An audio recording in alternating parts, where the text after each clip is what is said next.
And we are back with another episode of the 2BallersPodcast. It's that time. The college football playoffs are here. I'm excited. I know H2 is excited. So we're gonna get right to it. Yes, very exciting time. The playoffs are finally here after a long regular season filled with craziness as usual. But before we even jump into the playoff bracket, earlier before the season started, Kell and I gave our playoff teams. And I don't know, looking back at it now, we did not fare so well. Absolutely not. I mean, Absolutely. I'm looking at my teams like right now. Like I had LSU, like they have a whole new coach now.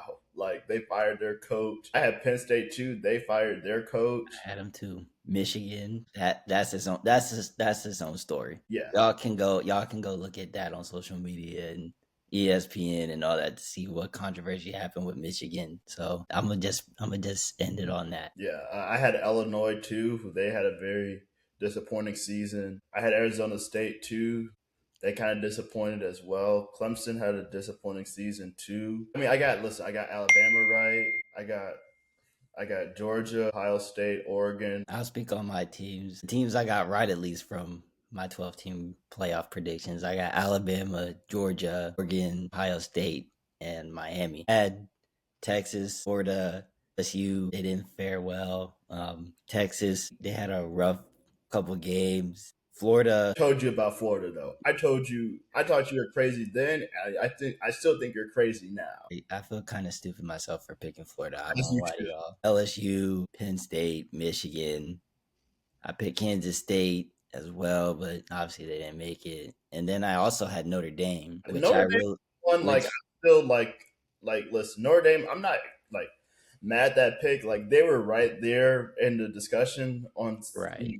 on college football selection Sunday. Like they They should were. have gotten in my opinion. I'm not gonna lie. I feel like they should have gotten in, or at least been But, in but they, contention. no, but then, if they would have got in, then Miami probably would have been out. There's also that factor that plays into it, or I at mean, least give them Notre at Dame beat least. Miami head to head. So the committee decided what they decided, and now we got our 12 team playoffs, and we got some I really good first round games. I think we should start off with is the one happening Friday night between Alabama and Oklahoma, a rematch from earlier this season where Oklahoma went into Tuscaloosa and came out on top 23-21. My first takeaway is that Oklahoma has been Alabama's kryptonite the past two seasons. Last year, Alabama went into Norman, Oklahoma, and Jalen Miro probably had one of the worst games of his career. Yeah, it was bad. And it was kind of the same story. The Oklahoma defense limiting the Alabama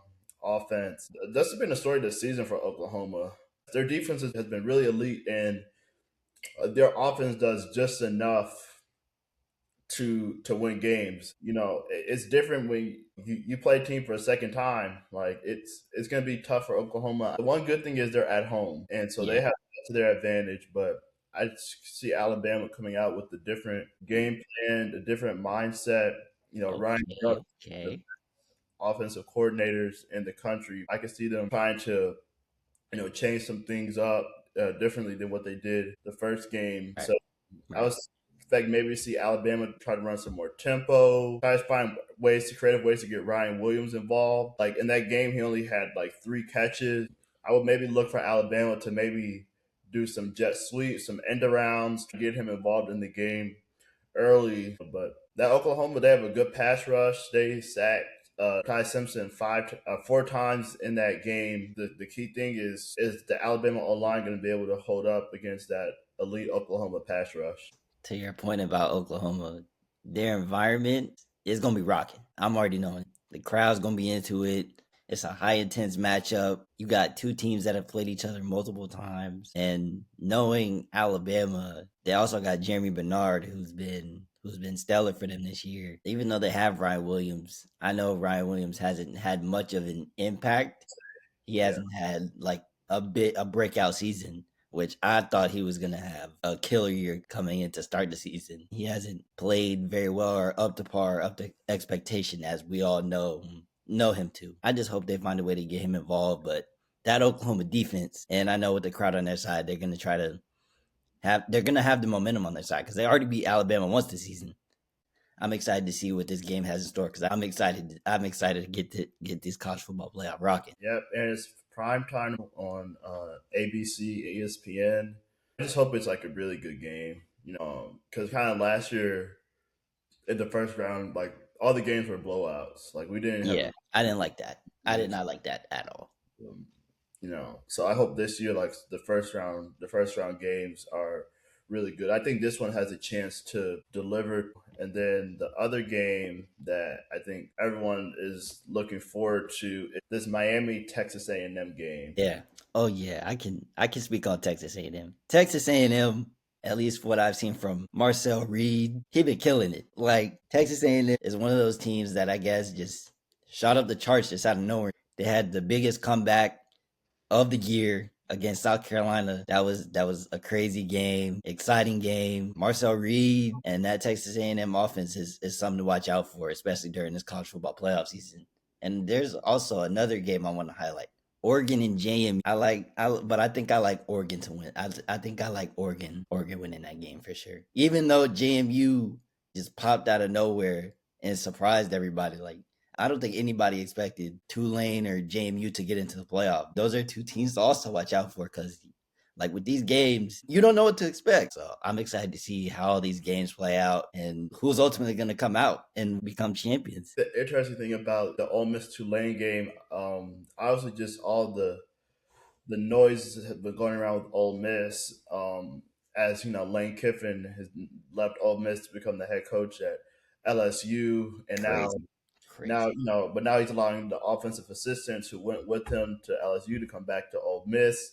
This is Pete Golding's first game as the head coach. Right, which is Crazy. like that's like a shocking turn of events. Like you have your one coach who, in my opinion, he's never been loyal. I won't lie. Lane Kiffin has not been a very loyal coach to any of his programs that he's That's coached. very true. And for him to leave and go to LSU, who just lost their head coach, mind you, they're in their first appearance in the college football playoff. Yeah, this is their Ole Miss first appearance. I mean, they're gonna have a home game, like, Right, like and Lane Kiffin built this up to this point, and then he leaves to go to LSU. I mean, listen, crazy. That's crazy listen, work.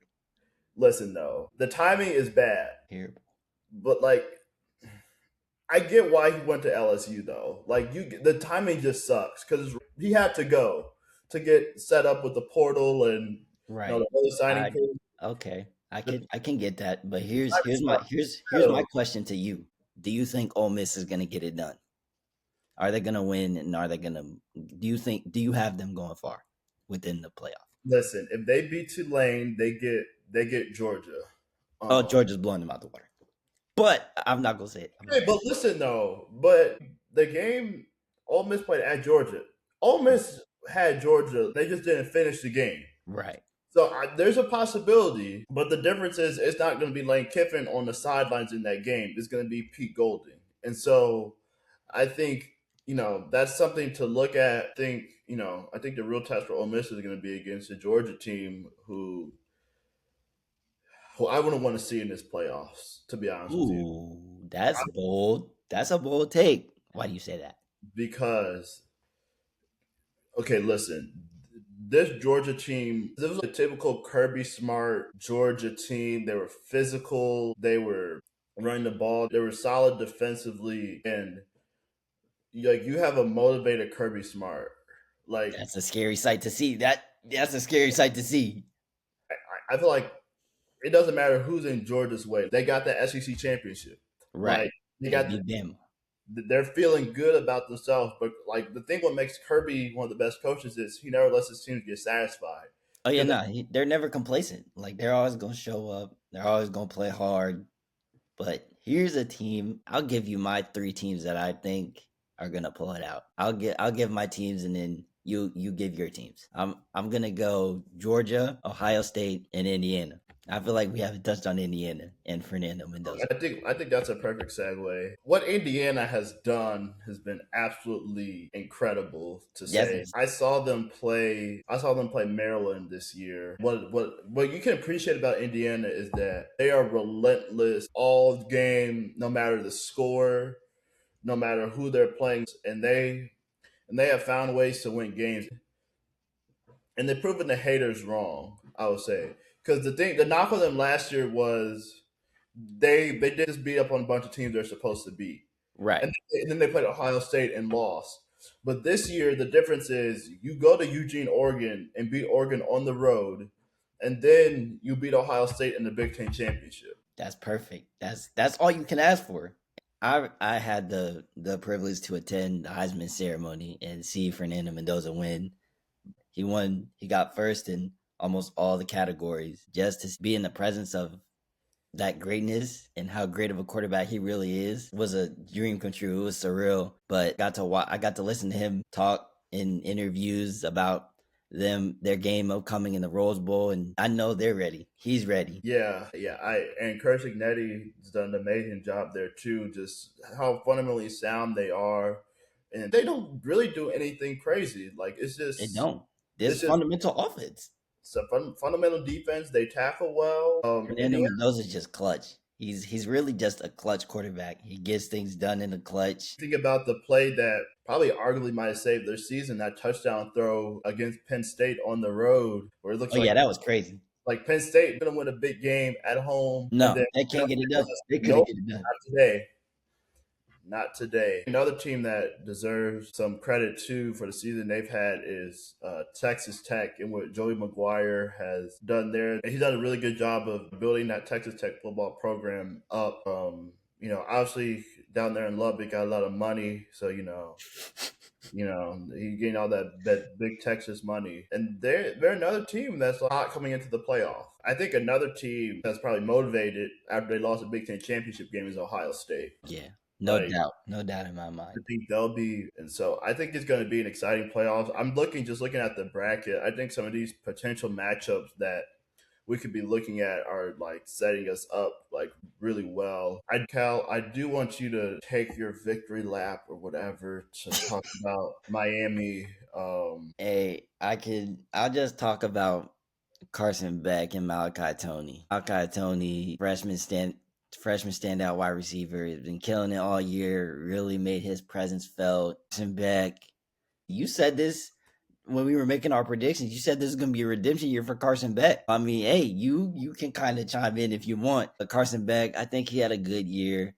The only thing I'll say is his consistency. He had some up and down games. He had a 4 interception game and lost to Louisville.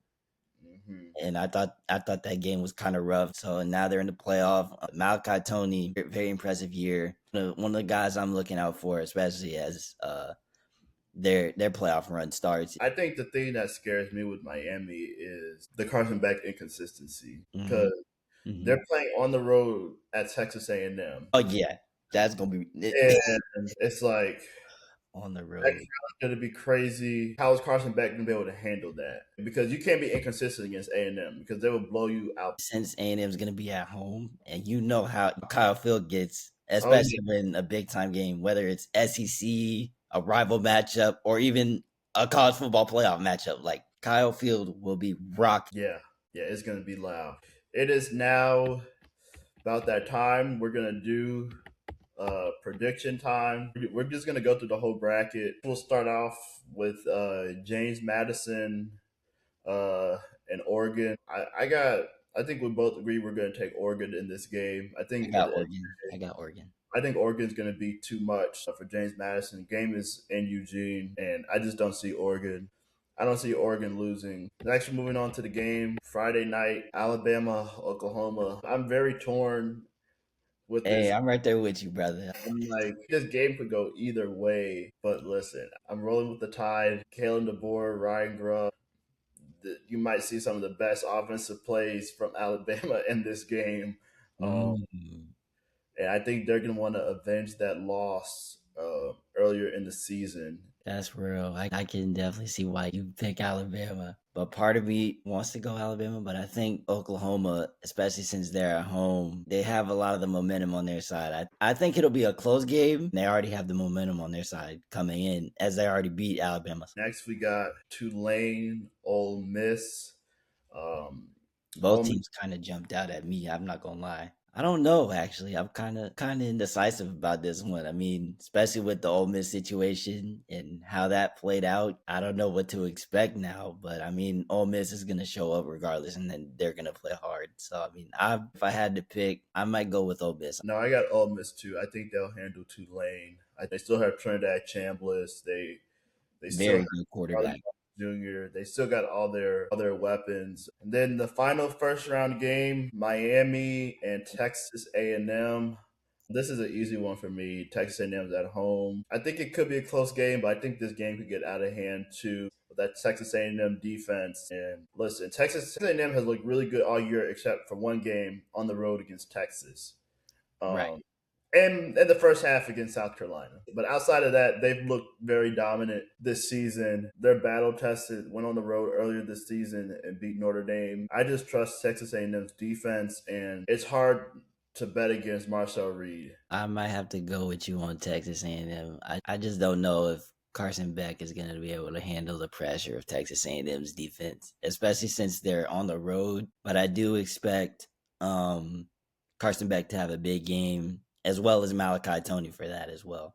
I expect them both to come out and play hard and make an impact. But I think I'm gonna go with the 12th man and go with Texas A&M to win it. So we're going to stay on this side of the bracket. We both have A&M, which sets up a matchup between Texas A&M and Ohio State in the Cotton Bowl. And Ooh, man, that's a that's gonna be a great matchup. If this goes down, this will be a great matchup. I'll speak on Ohio State in this matchup. I think Ohio State will pull it out. They have Julian saying Jeremiah Smith, Carnell Tate, Brandon Innes. I mean, they got the guy, you name it. Like they got star-studded talent over there. So I mean, and their defense is really good too. So I mean, their defense has been dominant all year. They got yeah, a big win on the road against Michigan. They might have just lost the Big Ten championship, but that's gonna add fuel to the fires. I know they're gonna be ready and they're going to be hungry to get back to their winning ways. And I think their defense and their offense is going to be too much for Texas A&M. But I do think it's going to be a very close matchup. I do too. I think this could be a matchup potentially we get like a low scoring game, both two really good defenses. Um, but at the end of the day, like you said, Ohio State has too many weapons. And so Hey, I got what they say, defense wins championships. yeah, I would say so. Defense wins championships.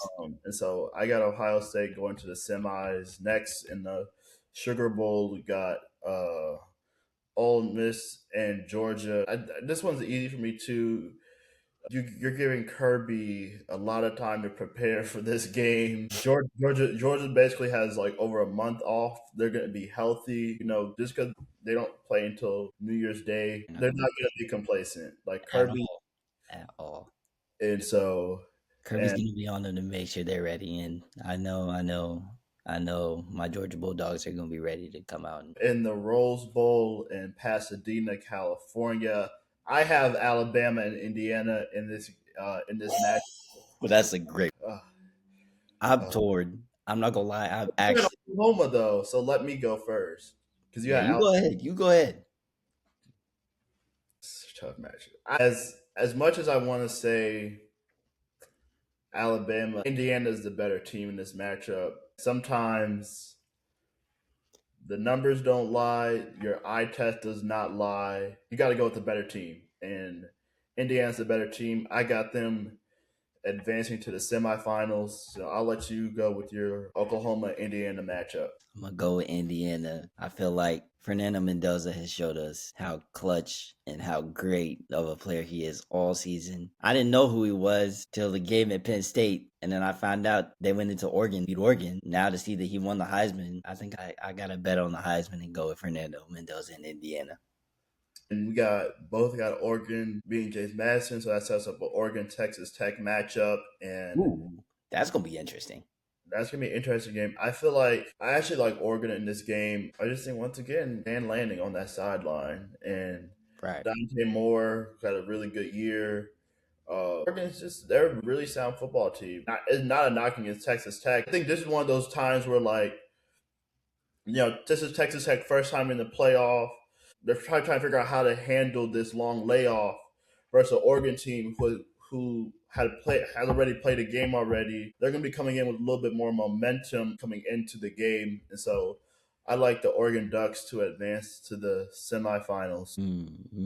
I like Oregon too. I like Dante Moore. Dante Moore has been killing it all year. He's had a really solid year. Their star true freshman Jacorian Moore at wide receiver, who's also had a really good year so far. I think Oregon, like you said, they got Dan Lanning, and Dan Lanning is going to be ready to coast them to victory. Wow. This sets up another rematch in the semis between Oregon and Indiana for a chance to go to the national championship.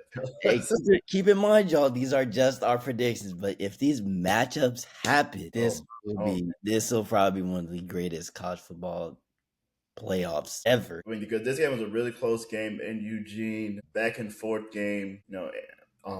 Indiana was up, then Fernando Mendoza threw a pick six. Oregon got back in the game. This was a crazy game. This might be a game of the year candidate.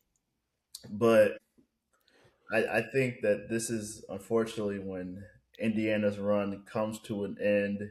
Ooh. And Oregon gets the dub. I think they find a way after how their season ended last year too, in that blowout against Ohio State. I think Dan Lanning's not gonna.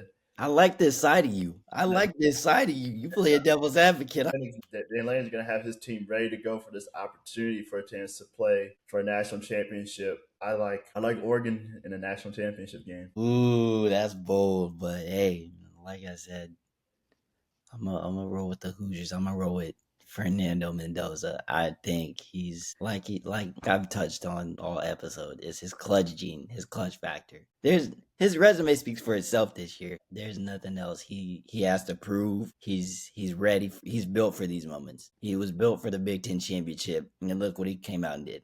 They beat Ohio State, one of the best team in the country, to claim the number one spot. So I know it's gonna be a close game, down to the wire game, but I think Indiana's gonna pull it out. Even though I know Oregon definitely wants their get back. I think I'm gonna roll with the Hoosiers on that.